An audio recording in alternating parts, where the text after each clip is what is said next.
Welcome back. 5 things we've learned. Real Madrid Man City. Number one, suffering isn't necessary all the time.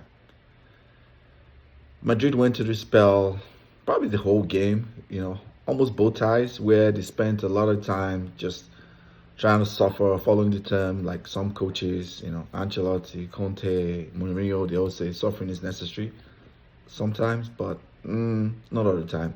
Today, they were very, very passive. It was as if they were waiting for Man City to go through a phase where all of a sudden the wave and wave of attacks would go away. But it never went away, and they got punished. Number two, Bernardo Silva. Some people call him the spaceman. I call him the Energizer Bunny. He was everywhere. He gave us one of those performances he gives once, twice a season. I remember vividly 18-19 against Liverpool, where he's everywhere. He was popping up in the left wing, on the right wing, in midfield, in attack, in defense. But this time, he was devastating in attack. There was an end product. He defined the intensity that Man City brought to this game. I think he transferred the energy to every player on that pitch. Number three, passing of the guard. Modric is 37 this year, if I remember. Cruz is 33. And it clearly shows that their time is up. It showed a little from last season, but they got away with it because they were able to win. But it showed a lot this season. You have to add Benzema too.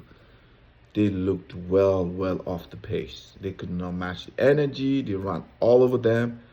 I think I saw a stat that by the end of the first half, the whole Madrid team had combined 11 passes. That's crazy. Number four, Kyle Walker. He won the battle of the speed demons, for lack of a better word. I'm sure if he empties out his pocket at the end of the game, Vinicius comes out of his pocket.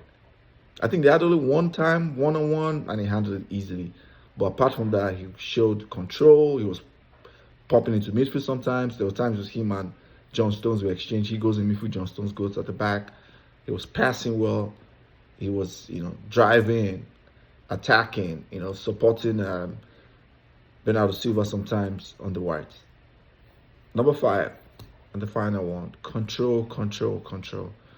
I think Pep has tweaked a lot this season, especially in the beginning of the season, and he has found the perfect control he's been looking for. This whole, where John Stones is a midfielder and drops into defense, but in possession drops into midfield thing that he's been doing. He's found that perfect control. And I think what that has helped is, because of that, KDB can play further forward and as a second nine beside Haaland. And that's made Haaland not feel like he's in a space of his own, all at sea. And Haaland drops back sometimes, and KDB is the most furthest player. And that has brought what Pep always likes in his team, which is unpredictability in attack, in the movement, in flourishing. And just like that, Madrid is in the final, and they play Inter Milan on June the 12th in Istanbul. See you later.